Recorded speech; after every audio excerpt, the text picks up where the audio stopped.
প্রতিদিনের মতোই স্বাগতম দা ফুটবল কেজি চ্যানেলে। যদি আপনি আমার চ্যানেলের নতুন দর্শক হয়ে থাকেন তাহলে অবশ্যই চ্যানেলটি সাবস্ক্রাইব করে দিবেন এবং চলুন ভিডিওটা শুরু করা যাক। প্রথম ম্যাচে হারে কিছুটা ব্যাকফুটে ছিল আর্জেন্টিনা।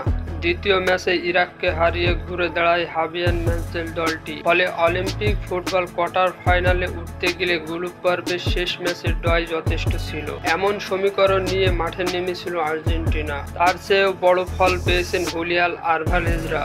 থিয়াগো আলমাদা ও ক্লদিও এলভেসের গোলে ইউক্রেনকে 2-0 গোলের ব্যবধানে হারিয়ে স্বর্ণজয়ের পথে এক ধাপ এগিয়ে গেল পা রাখল কোয়ার্টারে। স্বর্ণজয়ের লক্ষ্য নিয়ে অলিম্পিক খেলতে প্যারিসে পা রেখে আর্জেন্টিনা। ফলে আজ মঙ্গলবার লিওর গ্রুপা স্টেডিয়ামের নামে আগের তারকার লক্ষ্যটা বড়ই ছিল। করলে পরের রাউন্ড নিশ্চিত, তবুও আত্মবিশ্বাস বাড়িয়ে নিয়ে তাদের জয়ের দরকার ছিল। যদিও প্রথমার্ধ গোলশূন্য সমতায় থাকায় সেটা কিছুটা কঠিন হয়ে পড়ে।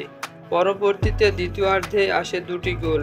বিপরীত একবারও জালে দেখা যায়নি ইউক্রেন। এভাবে ম্যাচ গড়াচ্ছিল 1-0 গোল নিষ্পত্তির দিকে। তখন 90 মিনিটের খেলা শেষ হয়ে অতিরিক্ত সময়ের প্রথম মিনিট, তখনই ফের আর্জেন্টিনার আঘাত। ক্লদিও এলভেসের বক্সের মাঝখানে জায়গা থেকে ডান প্রান্ত দিয়ে বল জারি জড়ান। ফলে দ্বিগুণ লিড পেয়ে যায় আর্জেন্টিনা, যা তাদের বড় জয় নিশ্চিত করে ফেলে।